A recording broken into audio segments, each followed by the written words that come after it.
Hey everyone, and welcome to a special edition of Deep Soul. We are here with Bianca McMillan and Brittany Heights. Hi y'all. Hello. Y'all just got so quiet on me. I'm sorry. I'm here. What is happening? I'm here. Thank y'all for joining us today. Today our topic is very different, and so is the way that we did the show for today. But these two women are so powerful and just advocates of Black women and respecting yourself and understanding your queendom.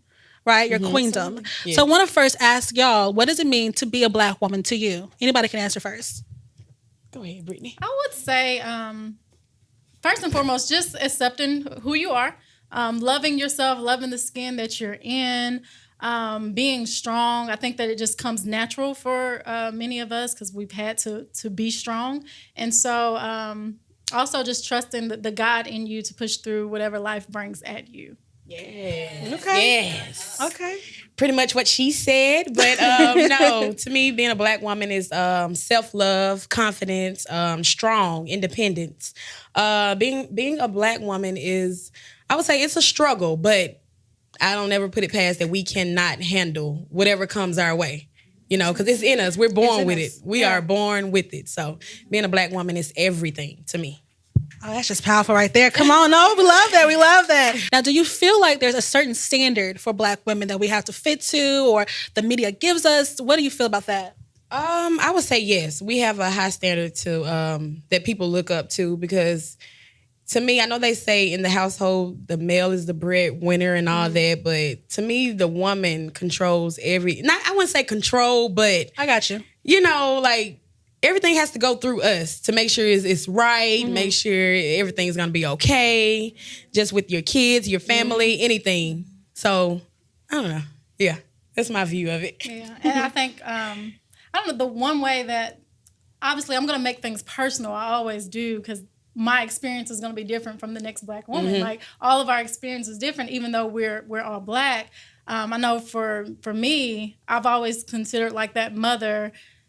I mean, she just represents so much strength, and it's not uncommon for you to see a Black single mother doing it. And I don't have children, but my mom for a very long time was a single mother. And even just in retrospect, and I just like, man, you did that. Two kids, making it happen, you know. And I'll give my dad some credit. He came and went and came and went. Come on, my life. But, yes, ma'am. But mom was there 100% of the time. Right, Dad made some track meets. Mom was at every track meet. You know? Right. And so I just have a special love for Black women, Black mothers, because they've been through so much and they've remained strong through it all.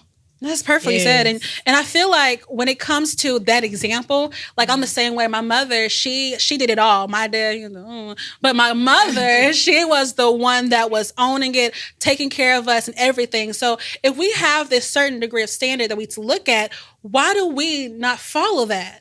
Do you feel like in society we've left that higher standard of an understanding of what it means to be a Black woman and to take care of everything or whatever? Yeah.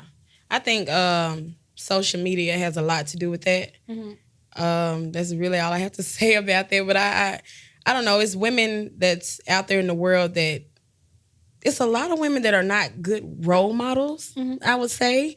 But I don't know. It's just social media is just it puts a lot on us. It gives a false perception. Yeah, it does. Yeah. So what a real Black woman, what the definition of a real Black woman is. You know, a real Black woman is not just that woman that has the big butt that went to go get surgery, get the big butt and all that. No, a real Black woman is someone that's respected, someone that's strong, that got your back, that will always, just know how to handle anything that come her way, like I said earlier. So I just think, I don't know, society plays a lot with, that's pretty much it. And I know we're definitely there. The Black woman is there and she is representing. We are going to have the cases where I do feel like social media plays, or just media in general, not social media, but just the media.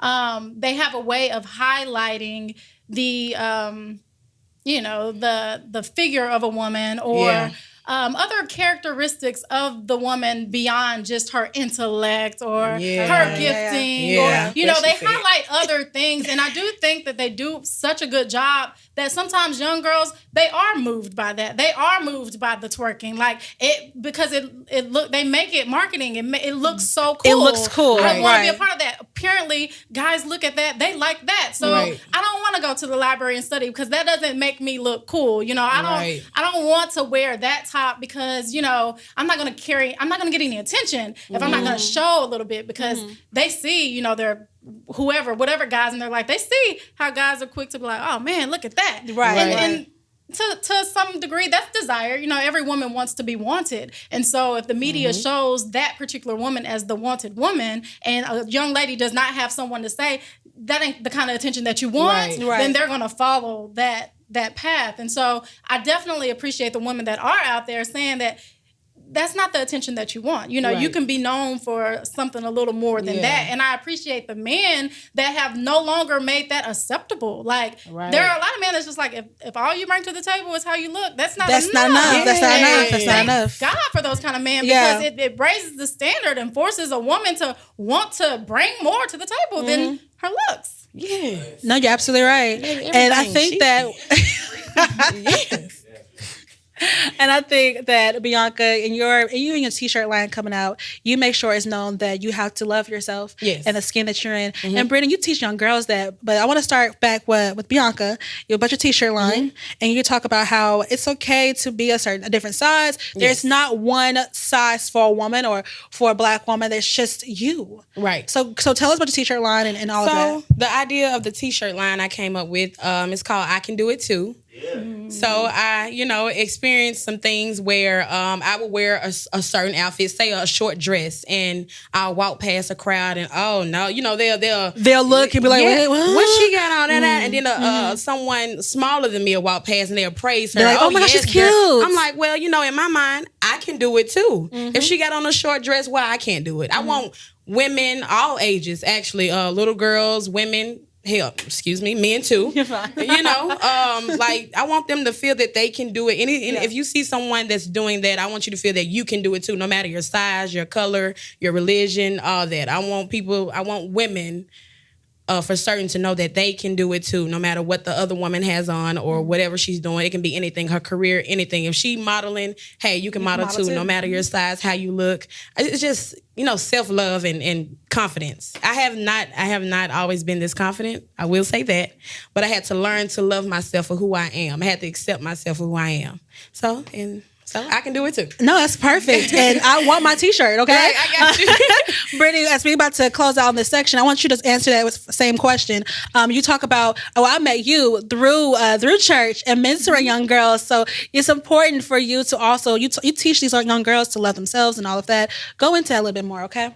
I'm going to just base it off of even what you said. I do think that a lot of times it is a process, of learning who you are, because it's hard to love what you don't know. And so you have to take the time to get to know you, know what it is that you like, know what it is that makes you happy, in spite of whether or not it is cool or acceptable or popular, because I think a lot of times we can forsake who we are in our efforts to be popular, to be something that we're not. And that is exactly what we're here to talk about. That it's about knowing who you are and loving that. Even if you're the only person in the room that likes the way what you put on, if no one else says that looks good on you, but you like it, that's all that matters. And I think that we have to get to that in our art, even in the gift, like, well, your sound may not sound like her sound. Your poetry may not sound like this person's poetry. But that's somebody else's story. May not be, but it's you. So we all have something to bring to the table. That's what makes it beautiful. Nobody's supposed to be the same. Right. So we all have something to bring to the table. And I just think it's important for young girls to know that